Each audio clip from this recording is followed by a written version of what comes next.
विचार केला तर आनंदाचे डोही, आनंद तरंग, आनंदाचे अंग, आनंदाचे, अशा पद्धतीची स्वतःची अवस्था महात्मे सांगतात. मला सांगायचं काय, एकही विषय प्राप्त नसताना सर्व कामाप्तीचा विचार महापुरुषाच्या बद्दल बोलता येतो. वेदांनी सांगितला. त्याचं कारण काय, त्याला प्राप्त झालेल्या ब्रह्मानंदामध्ये, त्या ब्रह्मानंदाच्या प्राप्तीनं वासना निवृत्त झालेली असल्यामुळं कोणत्याही कामना त्या महात्म्याच्या अंतःकरणामध्ये शिल्लकच राहत नाही. अशा पद्धतीचा विचार वेदांतामध्ये सांगितलेला आपल्याला पाहायला सापडतो बरं का. नामदेवरायांचा एक अभंग आहे. त्या अभंगामध्ये नामदेवरायांनी वर्णन केलं, तुटला वासनेचा वेल, त्याच्या दिव्याला मिळेना तेल, त्याच्या देवपूजेला बेल आहे आहे नाही नाही. नामदेवराय वर्णन करतात, ज्याचा वासनेचा वेल तुटला, त्याच्या दिव्याला जर तेल नाही मिळालं आणि देवपूजेला भगवंताला समर्पण करण्याकरता नुसतं एखादं बेलपत्र त्याला नाही मिळालं तर त्या महात्म्याला काही वाटतं का आहे आहे नाही नाही. महात्मा म्हणतो, असलं तर असलं, नसलं तर नसलं. वासनेचा वेल तुटल्यामुळं त्याला काही आपल्याजवळ आहे किंवा नाही याची तमा नाही. वासनेचा वेल तुटला याचं कारण काय, त्याला परमात्मा बोध झालाय आणि परमात्मा बोधानं ब्रह्मानंद सिद्ध झाल्यामुळं तो ब्रह्मानंद एवढा मोठा आहे की त्याच्यामध्ये बाकीच्या आनंदाची त्याला काही किंमतच वाटत नाही. आणि बाकीच्या आनंदाची किंमत वाटत नसल्यामुळं, मोठा आनंद त्याला प्राप्त झालेला असल्यामुळं, परमानंद त्याला प्राप्त झालेला असल्यामुळं सगळे आनंद त्या आनंदामध्ये गतार्थ झाले. विठ्ठल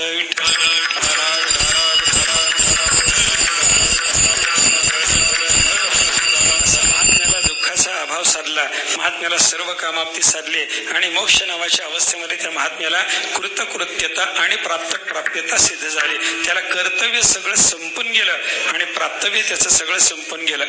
कर्तव्य मनुष्याचं कधी संपतं याचा विचार केला, प्राप्तव्य संपलं की कर्तव्य संपतं. माणसानं असंच काहीतरी करावं की ज्याच्यानं मिळणं संपतं आणि असंच काहीतरी मिळवावं की ज्याच्यानं करणं संपतं. कर्तव्याच्या समाप्ती करता प्राप्तव्याची समाप्ती पाहिजे. मिळवणं संपलं, याच्या पुढे आता काही मिळवायचं शिल्लक राहिलं नाही असं जेव्हा वाटतं तेव्हा मनुष्याला काही कर्तव्य राहतं का, काही कर्तव्य राहत नाही. याच्या पुढे हे मिळवायचं म्हणलं की कर्तव्य आलं, पण याच्या पुढे काही मिळवायचं राहिलंच नाही म्हणलं, कर्तव्य संपलं. महात्म्याला प्राप्तव्य संपलं, परमात्मा मिळाला, याच्या पुढे दुसरं काही मिळवायचं नाही, ते परम प्रयोजन आहे, त्याच्या पुढं काही नाही बरं का. याच्या पुढे काही नसल्यामुळं यम लब्ध्वाच्या परम लाभम मन्यतेनाधिकंततः, तो परमात्मा प्राप्त झाल्याच्या नंतर पुढे काही अजून अपर असा अधिक लाभ आहे अशी बुद्धीच महात्म्याला निर्माण होत नाही आणि त्याच्यामुळं महात्म्याला प्राप्तव्य संपलं आणि प्राप्तव्य संपल्यामुळं महात्म्याचं कर्तव्य संपलेलं बरं का. कृत कृत्य झालो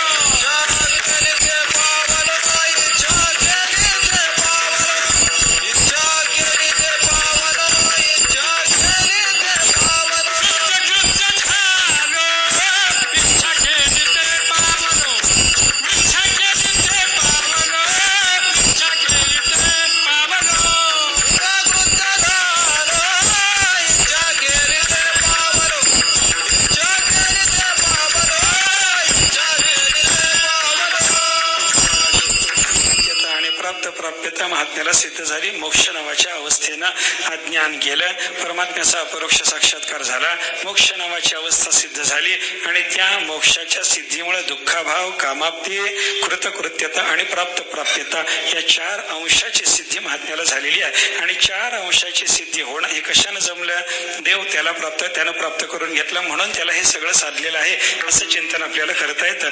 मोक्ष मिळवला, देव मिळवला म्हणजे 4 अंशाची सिद्धी झाली, म्हणजे त्याला खरं खरं सुख सिद्ध झालं असं आपल्याला चिंतन करता येतं. असं सुखाच्या प्राप्ती करता मोक्ष म्हणजे देव भेटून घेतलाच पाहिजे असं चिंतन या पंचदशीच्या वचनाच्या आधारानं आपल्याला करता येतं. मग तो देव भेटून घेण्याकरता आपल्याला काही साधन आपल्या हातामध्ये आहे का असा विचार जेव्हा मनुष्याच्या अंतःकरणात निर्माण होतो तेव्हा शास्त्राने भगवंताच्या प्राप्तीकरता अनेक साधनं सांगितलेली आहेत. असलेल्या साधनावर वर्गीकरण जर केलं तर काही साधनं कठीण आहेत आणि काही साधनं सोपी आहेत. विठ्ठल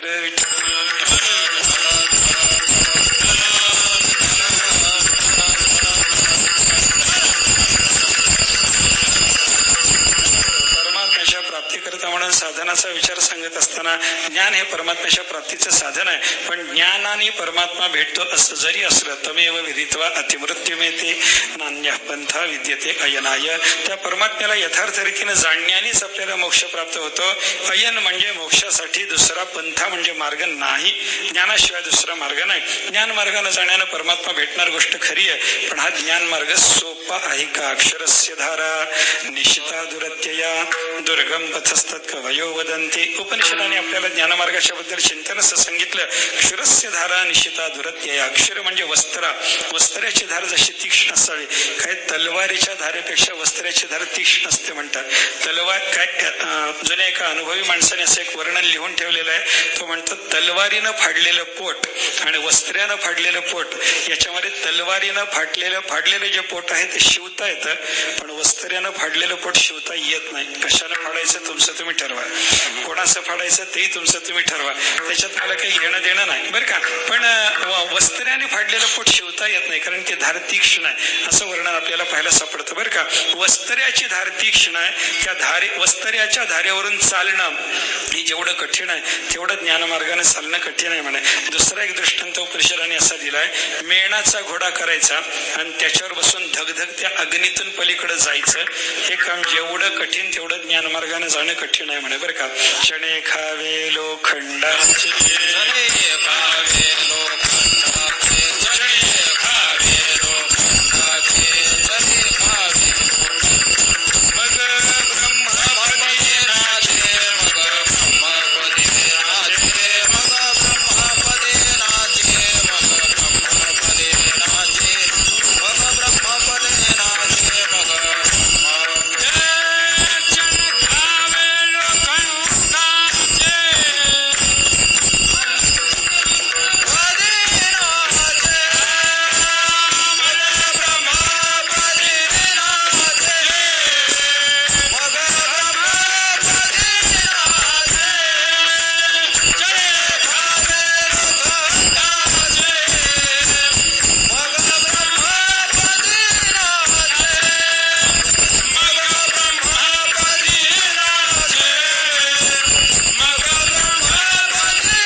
म्हणजे परमात्मा पदवी ज्ञानमार्गाने प्राप्त करून घेणं ही अवस्था कशी आहे, ही गोष्ट किती कठीण आहे. त्याला दृष्टांत दिला.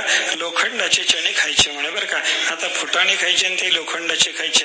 तोच फुटाणा थोडा, त्याला एक दगडी फुटाणा म्हणतात पहा, तर दगडी फुटाणा म्हणजे जरा टणक असलेला फुटाणा, तो खायला सुद्धा मनुष्य लागला तर त्याचा दात पडायची शक्यता आहे. आता लोखंडाचा फुटाणा करायचा आणि तो खायचा. ज्ञानोबाराने तरी याची पुढची अवस्था सांगितली बरं का. पाहिपाल लोहाचे चणे जै बोचरिया पडती खाणे तै पोट भरणे के मरणे शुद्धी नेणे. ज्ञानोबा वर्णन करतात. लोखंडाचे चणे केले आणि बोचऱ्याला खायला दिले म्हणे.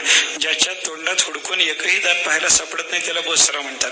आता त्या बोचऱ्याला लोखंडाचे चणे करून जर खायला दिले तर ते खाताना त्याला खाता येतील का? खाता येत. ते जसं कठीण काम आहे, लोखंडाचे चणे बोचऱ्याला खाणं हे जसं कठीण जातं, त्याप्रमाणे ब्रह्मपदी नाचणं हे सामान्य माणसाला कठीण जाणार आहे, असा विचार आपल्याला संतांनी सांगितला.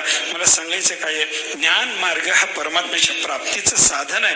हे जरी खरं असलं तरी तो कठीण मार्ग आहे. सोपा मार्ग आहे का? सोपा मार्ग नाही. आणि जगाचा विचार जर आपण करायला लागलो तर जगाला अवघड साधन सांगितलं तर जग करत नाही बरं का. महाराजांनी जगाचा स्वभाव अभ्यासला आणि नियम सांगितला. अवघड कोणी न करी सांगता. अवघड साधन सांगितलं तर कोणी करत नाही. आणि सुलभ बहुता गोड वाटे. सोपं साधन सांगितलं तर सगळ्या जगाला ते गोड वाटतं. मग देव भेटावा ही इच्छा आहे. देवाच्या भेटी करता ज्ञानमार्ग हे साधन आहे, पण ते कठीण असल्यामुळे तिकडे जर कोणाची प्रवृत्ती होत नसेल तर देवाच्या भेटीला काही सोपा उपाय आहे का? सोपा उपाय आहे. कोणता उपाय? भक्तिपंथ बहु सोपा पुण्य नागवे या पापा. भक्ती मार्ग हा सोपा मार्ग आहे. आणि असा भक्तीच्या मार्गाने जातानाचा जो साधन क्रम आहे, तो साधन क्रम म्हणजे देवाच्या भेटीचा सोपा उपाय. तुझा भावा आहे देव तरी हा सुलभ उपाय. तुला देव पाहिजे असला तर हा सोपा उपाय करून पहा बाबा, यांनी तुला देव भेटतो. असं म्हणून तुकाराम महाराजांनी या अभंगामध्ये देवाच्या भेटीचे 5 सोपे उपाय सांगितलेले आपल्याला पाहायला सापडतात. पहिला उपाय काय? महाराज अभंगाच्या पहिल्या चरणात सांगतात.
करून पहा असं तुकाराम महाराजांनी सांगितलं. आणि एक उपाय सांगायला सुरुवात केली. त्याच्यातला पहिला उपाय तुकाराम महाराज सांगतात, भावे गावे गीत शुद्ध करून या चित्त, अंतःकरण शुद्ध करावं, चित्त शुद्ध करावं, अंतःकरणामध्ये भगवंताच्या संबंधीची भावना धरावी आणि देवाचं गीत गायला लागावं, याच्यानं परमात्मा भेटेल असं महाराजांनी सांगितलं.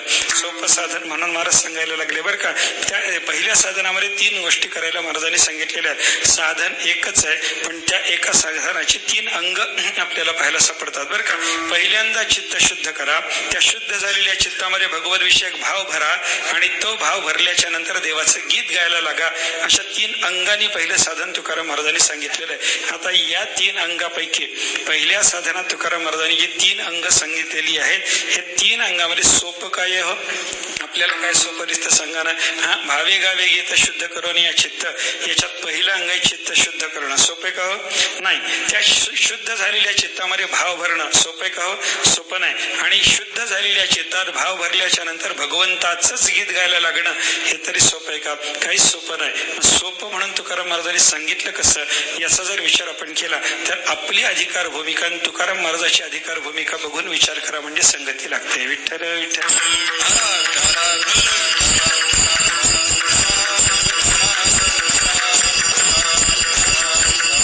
त्यांना त्यांच्या अधिकार भूमिकेतून विचार करताना हे सोपं वाटलं बरं का. माणसाला काय आहे त्याच्या योग्यतेनुसार त्याला काही गोष्टी सहज वाटणाऱ्या असतात बरं का. एक असं उदाहरण सांगतात. एका राजाच्याकडे एकदा प्रजा काही दुष्काळ पडला, बरेच दिवस काही खायला मिळालं नाही आणि खायला अन्न पाणी नाही म्हणून सगळी प्रजा राजाकडे गेली आणि राजाला सांगायला लागले, राजेसाहेब आम्हाला अन्न मिळत नाही हो, अन्न पिकलं नाही, यंदा दुष्काळ पडला, काहीतरी अन्नाची व्यवस्था करा, आम्हाला काही खायला मिळत नाही, अन्नाची व्यवस्था करा. लोकांनी अन्नाची व्यवस्था करा, अन्नाची व्यवस्था करा कंठशोष करून जेव्हा राजाला सांगितलं, राजाने त्यांना सांगितलं, अरे खायला मिळत नाही म्हणजे काय झालं म्हणे, 4-6 महिने तूप खिचडी खाऊन राहा ना, बिघडलं कुठं. आता राजा सगळ्या लोकांना काय, उदाहरण माझं संपलं, लक्ष देऊन ऐका म्हणजे लक्षात येईल काय फरक येते. आता सगळी प्रजा काय रडायला लागली, आम्हाला अन्न मिळत नाही. आणि राजा काय म्हणतो, मिळत नसलं तरी काही दिवस 4 दिवस तुम्ही तूप खिचडी खाऊन राहू शकत नाही का, तूप खिचडी खाऊन 6 महिने काढा, मग बघू पुढचं. आता अन्न मिळत नाही म्हणणाऱ्या प्रजेला राजानं सहज रीतीनं तुम्ही तूप खिचडी खाऊन 4-6 महिने काढा असं सांगितलं. याचा अर्थ काय, राजाला जरी तूप खिचडी सुलभ असले तरी प्रजेला ती सुलभ आहे असं म्हणता येतं का आपल्याला. प्रजेला सुलभ नाही पण राजाला सुलभ आहे ना, राजाला सुलभ आहे. तसं चित्त शुद्ध करणं आपल्याला सुलभ नाही पण तुकाराम महाराजाला सुलभ असल्यामुळे त्याने सुलभ साधनामध्ये सांगून टाकलं. अगोदर चित्त शुद्ध करा. चित्त शुद्ध करणं म्हणजे काय, या चित्ताच्या बद्दल जर आपण विचार करायला लागलो तर हे पंचमहाभूताच्या मिलित सत्वांशापासून निर्माण झालेलं असल्यामुळं मुळात शुद्ध आहे. मुळात शुद्ध असलेल्या या चित्ताला विकाराच्या योगानं अशुद्धता प्राप्त होते. अशुद्धम काम संपर्कात वर्णन करत असताना उपनिषदाने सांगितलं, हे चित्त द्रव्य कामाधिक विकाराच्या संपर्कानं अशुद्ध होतं आणि शुद्धम काम विवर्जितम, कामाधिक विकाराने हे रहित झालं की मग याला पुन्हा शुद्धता प्राप्त होते. विठ्ठल विठ्ठल.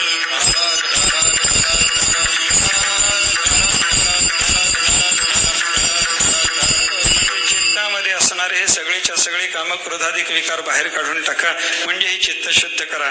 आणि शुद्ध झालेल्या या चित्तामध्ये भाव भरा बरं का. भावे गावे गीत, या शुद्ध झालेल्या चित्तामध्ये भाव भरायचा.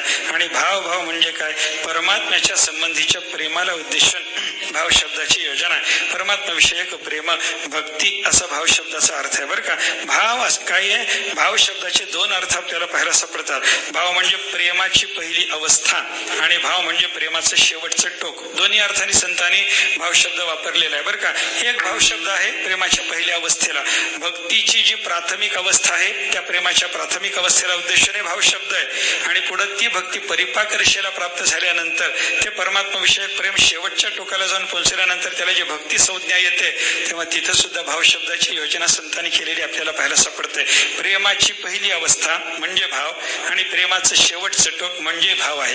प्रेमस्तु प्रथमावस्था सा भाव इति कथ्यते. प्रेमाची जी पहिली अवस्था आहे तिला भाव म्हणावा असं चिंतन आहे. मी ज्ञानोबाराचे दोन्ही प्रमाण आपल्याला हरिपाठात सांगतो. एक प्रमाण भाव म्हणजे प्रेमाची पहिली अवस्था हा अर्थ सांगणार आहे आणि एक प्रेम भाव म्हणजे प्रेमाची शेवटची अवस्था हा अर्थ सांगणार आहे बरं का.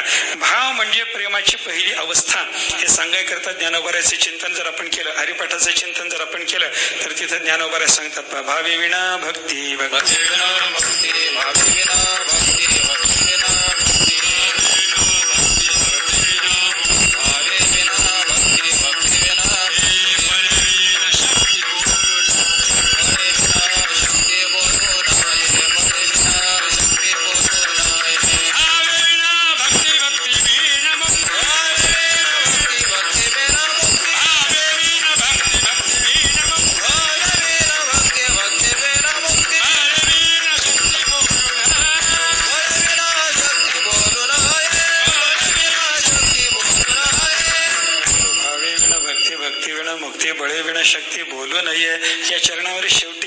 हे शब्द आहेत ना, हे प्रत्येक ठिकाणी लावून घ्यायचे बरं का. भावे विण भक्ती बोलू नये, भक्ती विण मुक्ती बोलू नये, बळे विण शक्ती बोलू नये. पूर्वार्धातले 2 सिद्धांत आहेत आणि उत्तरार्धातला दृष्टांत आहे बरं का. बळे विण शक्ती बोलू नये हा दृष्टांत आहे. अंगात बळ असल्याशिवाय शक्तीच्या गोष्टी बोलू नयेत. हे जसं आहे तसं भावे विण भक्ती बोलू नये. अंतःकरणात पहिल्यांदा भाव निर्माण झाल्याच्या शिवाय पुढे भक्तीची गोष्ट बोलता येईल का? बोलता येईल नाही. आता भावे विण भक्ती बोलू नये, इथं भाव वेगळा आणि भक्ती वेगळी आहे पा.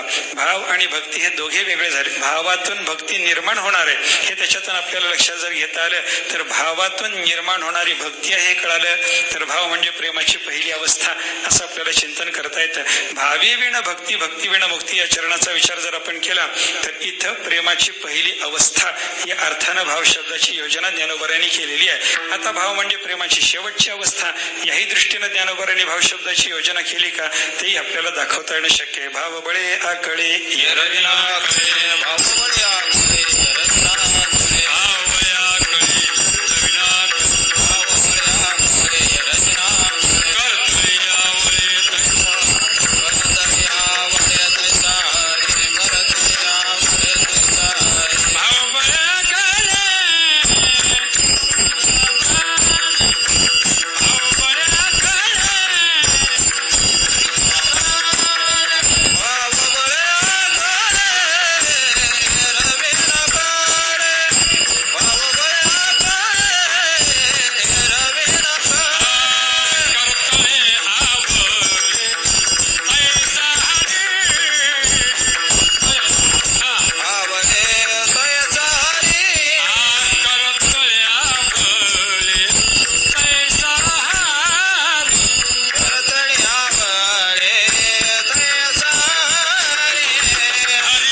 भाव बळे आकळे भावाचं बळ असलं म्हणजे परमात्मा आकळतो म्हणजे ताब्यात येतो. आता परमात्मा ज्या भावानं ताब्यात येणार आहे ती प्रेमाची पहिली अवस्था असून चालेल का? चालत नाही. प्रेमाचं शेवटचं टोक म्हणजे भाव तो आपल्याला प्राप्त व्हावा म्हणजे परमात्मा आकळता येतो असं चिंतन करा. म्हणजे भावे विण भक्ती या चरणाचा विचार जर केला तर तिथला भाव शब्द प्रेमाची पहिली अवस्था अर्थ सुचवणारा आहे आणि भावबळे आकळे येरवी नाकळे या चरणाचा विचार जर केला तर तिथं आलेला भाव शब्द प्रेमाचं शेवटचं टोक या अर्थानं आलेला आपल्याला पाहायला सापडतो.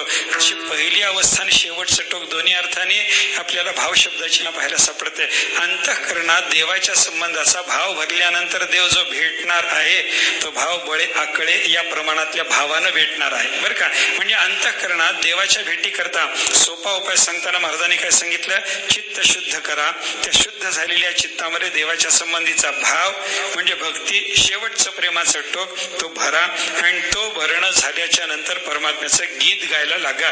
देवाचं गीत गायलं की मग तुम्हाला देव भेटणार आहे असं तुकाराम महाराज या ठिकाणी वर्णन करतात. तुका म्हणे गीती गाता नामे द्यावी सायुज्यता वगैरे वगैरे प्रमाणाचा विचार आपल्याला या संदर्भात करता येतो.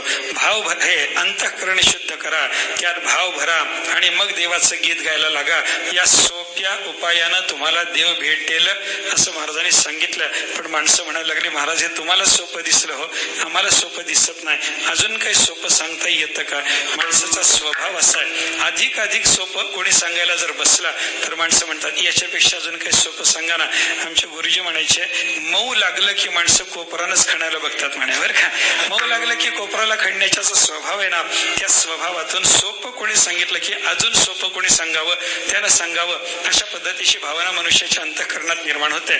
तर देवाच्या भेटीचा सोपा उपाय तुकाराम महाराज सांगायला लागल्यावर पहिल्या चरणातून सांगितलेला उपाय कठीण वाटला म्हणून लोकांनी विनंती केल्यावर महाराज अजून पुढे उपाय सांगणार आहेत. त्याचं आपल्याला चिंतन थोडक्यात करायचंय. एकदा प्रेमाने भजन करा. पुढचा विषय थोडक्यात सांगतो. विठोबा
शुद्ध करून या चित्त तुझं व्हावा हे देव तरी हा सुलभ उपाव. संत शिरोमणी जगद्गुरु तुकाराम महाराज या भंगातून परमात्म्याच्या प्राप्तीची सोपी साधन आपल्याला सांगायला लागले. सोपे तुझं व्हावा हे देव तरी हा सुलभ उपाव.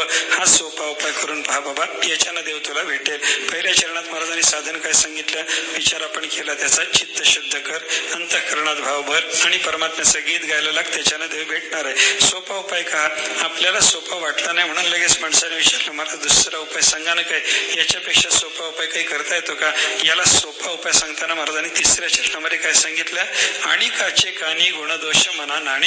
इतर कोणाचाही संसारामध्ये आपल्या संबंधात असलेले बाकीचे जे लोक आहेत यांचा कोणाचाही गुणदोष मनामध्ये आणायचा नाही, गुणाचाही विचार करायचा नाही आणि दोषाचाही विचार करायचा नाही. याच्याने तुला देव भेटेल म्हणे. विठ्ठल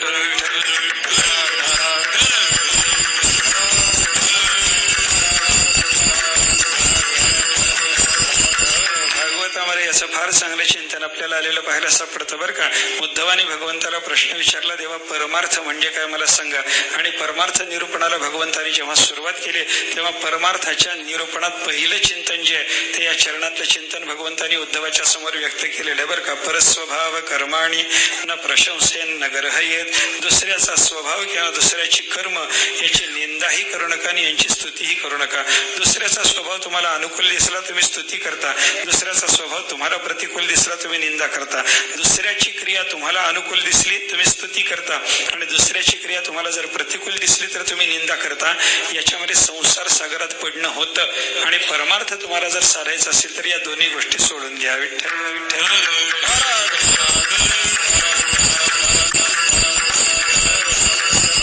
महात्म्यामध्ये देव ब्राह्मणाला उपदेश करत असताना त्या गोकर्णाने सुद्धा हेच सांगितलेलं आहे, अन्यस्य दोष गुणचिंतनम आशु मुक्तवा. बर का, अन्यस्य दोष गुणचिंतनम, दुसऱ्याच्या दोषाचं चिंतन म्हणजे निंदा आणि दुसऱ्याचं गुणचिंतन म्हणजे स्तुती. आशु मुक्तवा, हे ताबडतोब सोडून द्या बाबा. बापाला आपल्या उपदेश करताना त्याला सांगितलं दुसऱ्याच्या गुणदोषाचा विचार करू नका. आणि काचे कानी गुणदोष मनाना, आणि इतराच्या गुणदोषाचा मनामध्ये विचार न करणं हे परमार्थ साधन आहे आणि या परमार्थ साधनानं देव भेटतो. तुझं व्हावा हे देव तरी हा सुलभ उपाव. हा एक सोपा उपाय आहे, करून बघ बाबा. आता दुसऱ्याच्या दोषाचं गुणाचं चिंतन मनामध्ये अजिबात करायचंच नाही. हे सामान्य माणसाला सोपं वाटणार आहे का. तुकाराम महाराजाला जर हे सोपं वाटेल का. महाराजाला लोकांनी सांगितलं म्हणे महाराज पहिल्या चरणाचं साधन म्हणलं आम्हाला अवघड वाटलं म्हणून आम्ही सोपं सांगा म्हणलं. तिसऱ्या चरणात तुम्ही पुन्हा साधन सांगितलं, दुसऱ्याच्या गुणदोषाचा विचार मनामध्ये आणू नका असं सांगता, पण हे सुद्धा आम्हाला सोपं वाटत नाही हो. याच्यापेक्षा काही सोपं आहे का. महाराजांनी सांगितलं संताला नमस्कार कर. चौथ्या चरणात महाराज सांगतो मस्तक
करी संतांच्या चरणा. तुकाराम महाराजाने त्याच्या पुढचा सोपा उपाय सांगितला, बाबा तुला भावयुक्त अंतःकरणानं चित्त शुद्ध करून देवाचं गीत गाणं जमत नाही ना, इतराच्या गुणदोषाचा विचार सोडणं तुला जमत नाही ना, आज सांगतो म्हणे मस्तक ठेंगणा करी संतांच्या चरण साधू आणि त्यांच्या चरणाला तू ठेंगणा कर म्हणजे संतांच्या चरणाला नमस्कार कर. संतांच्या चरणाला नमस्कार करण्यानं देव भेटतो. हरिप्राप्तीचे उपाय धरावे संतांचे ते पाय. साधू पुरुषाच्या चरणाला जो नमस्तक ठेंगणा करतो, संतांचे चरण जो धरतो त्यालाच हरीची प्राप्ती प्राप्ती होते बरं का. ज्यानं संत महात्म्याचे चरण धरले नाही त्याला हरीची प्राप्ती होईल का? साविण प्राप्ती नाही ऐसी वेद देती ग्वाही. ज्यानं संतांचे चरण धरले नाहीत त्याला भगवंताची प्राप्ती होणार नाही अशा पद्धतीची वेदाची ग्वाही आहे असं चिंतननाथ महाराज आपल्याला सांगतात. म्हणजे संतांच्या चरणाला मस्तक ठेंगणा केला की त्याच्यानं परमात्मा भेटतो. हे कबीर महाराजाचा दोहा आहे पहा, कुट दोहा आहे. त्या दोह्याचा अर्थ आपण आपाततः पाहिलं तर त्याच्यात विपरीत नव्हतो. त्याला अपेक्षित असं या चरणानुसरेला असा अर्थ दोह्यामध्ये गुंफलेला आहे बरं का. कबीर महाराजांनी असं वर्णन केलंय, ऐका. पाप करे बिन गती नाही, पाप करो दिन रात, पाप करे तो हरी मिलेगा, पाप करो दिन रात. महाराजांचं वर्णन काय? पाप केल्याशिवाय गती नाही. आपाततः कसं दिसायला लागलं हो? पाप करे बिन गती नाही, पाप केल्याशिवाय गती नाही. म्हणून रात्रंदिवस करा, पाप करो दिन रात, रात्रंदिवस पाप करा. पाप करे हरी मिलेगा, पाप केल्यानं तुम्हाला हरी भेटेल. पाप करो दिन रात, बरोबर आहे का? पाप केल्याशिवाय गती नाही, रात्रंदिवस पाप करा. कबीर महाराज सांगतील हे तुम्हाला, रात्रंदिवस पाप करायला कबीर महाराज सांगतील. आणि पाप केल्यानं हरी मिळतो हे बरोबर आहे. हे नाही महाराज, पाप केल्यानं हरी भेटत नाही, पाप केल्याने हरी भेटायचं नाही. महाराजांनी सांगितलेले जी चिंता कुट दोहा आहे, शेत करायचा हे मुळे घोटाळा झालेला आहे बरं का. परच्छेद कसा करायचा? परच्छेद मी वेगळ्या पद्धतीने तुम्हाला सांगतो. पाप करे बिन गती नाही, पा म्हणजे पाय बरं का. संतांचे पाय पकडल्याशिवाय गती नाही. म्हणून पाप करो दिन रात, रात्रंदिवस तुम्ही संतांचे चरण धरून ठेवा. पाप करो हरी मिलेगा, संतांचे पाय तुम्ही पकडले तर तुम्हाला हरी भेटेल. म्हणून काय साधन करायचं? पाप करो दिन रात, रात्रंदिवस संतांचे चरण तुम्ही हृदयामध्ये धरून ठेवा असं कबीर महाराज उपदेश करतात. आता पाप करे तो हरी मिलेगा, हा हरी प्राप्तीचे उपाय धरावे संतांचे ते पाय अशी प्रमाण पाहिली. म्हणजे संतांच्या आपल्याला परमात्मा प्राप्त होतो. तिचा सोपा मस्तक ठेंगणा करी संतांच्या चरणा, तुझा भाव आहे देव तरी हा सुलभ उपाव. आता संताकडे जावं, संताला शोधावं, संत ओळखू यावेत आणि त्यांच्या चरणाला मस्तक ठेंगणा करावा. सोपं का? संत ओळखू येणं कठीणच आहे, त्यांच्या चरणाला मस्तक ठेंगणा करणं कठीणच आहे. हे सगळं कठीण असताना अजून याच्यापेक्षा सोपा उपाय काही सांगता येतो का? महाराजांनी तो उपाय पुढे 5व्या चरणात सांगितला.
महाराजांनी वर्णन केलं की बाबा संतांच्या चरणाला नमस्कार करणं हे तुला जरा अवघड वाटत असलं तर आता तुझ्या स्वाधीनचा उपाय सांगतो. संत शोधणं तुला शक्य होणार नाही ना, त्यांना नमस्कार करणं तुला जमायचं नाही ना, ते अवघड वाटतं ना, अजून सोपं सांगतो म्हणे. वेचिते वचन, असंच वचन वेच म्हणजे असंच वचन बोल, जेणे राहे समाधान, ज्याच्या योगानं तुझंही समाधान राहिलं आणि समोरच्याचे समाधान होईल. समोरच्याचंही समाधान होईल म्हणण्यापेक्षा देवाला सुद्धा ज्याच्यानं समाधान होईल अशा पद्धतीचं वचन बोलायला लाग बरं का. बोलू ऐसे बोले जेणे बोले विठ्ठल डोले, असं बोलायला लाग. असं काहीतरी बोलत जा, बोलताना लोकाला लागेल खुपेल अशा पद्धतीची भाषा बोलू नको. असं मवाळ आनंदाचं लोकाला चांगलं बोलणं जर तू सुरू केलं तर त्याच्यातून सुद्धा तुला परमात्मा भेटत आहे. कारण काय? शब्द हा सम्यक ज्ञात सुष्ठू प्रयुक्त स्वर्गीय लोके कामधुक भवते. एक शब्द घ्या, योग्य रीतीने तो जाणा आणि त्याचा योग्य पद्धतीने प्रयोग करा. तो शब्द तुम्हाला स्वर्गात कामधेनू सारखा उपयोगी पडणार आहे. म्हणजे एक शब्द योग्य पद्धतीने त्याची जर योजना झाली, वेचित्ते वचन जेणे राहे समाधान, लोकाला समाधान प्राप्त होईल अशा पद्धतीचं वचन जर तू बोलशील, योग्य पद्धतीने त्या शब्दाचा प्रयोग जर तुला करता आला, त्याच्यानं तुला तो शब्द कामधेनू सारखा उपयोगी पडेल आणि देवाची भेट होईल बाबा. तुझा भाव आहे देव तरी हा सुलभ उपाव.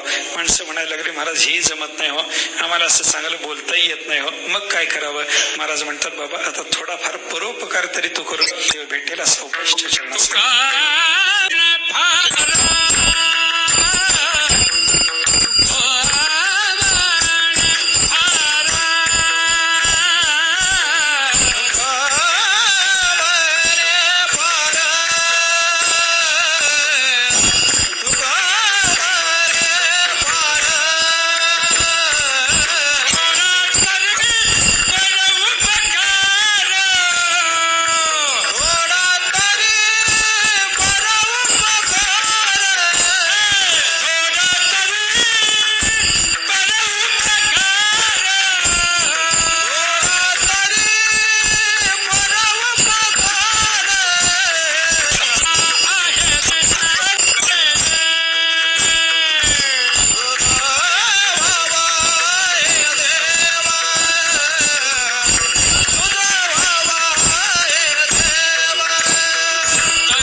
थोडा तरी परोपकार तुझा व्हावा आहे देव, तरी हा सुलभ उपाव.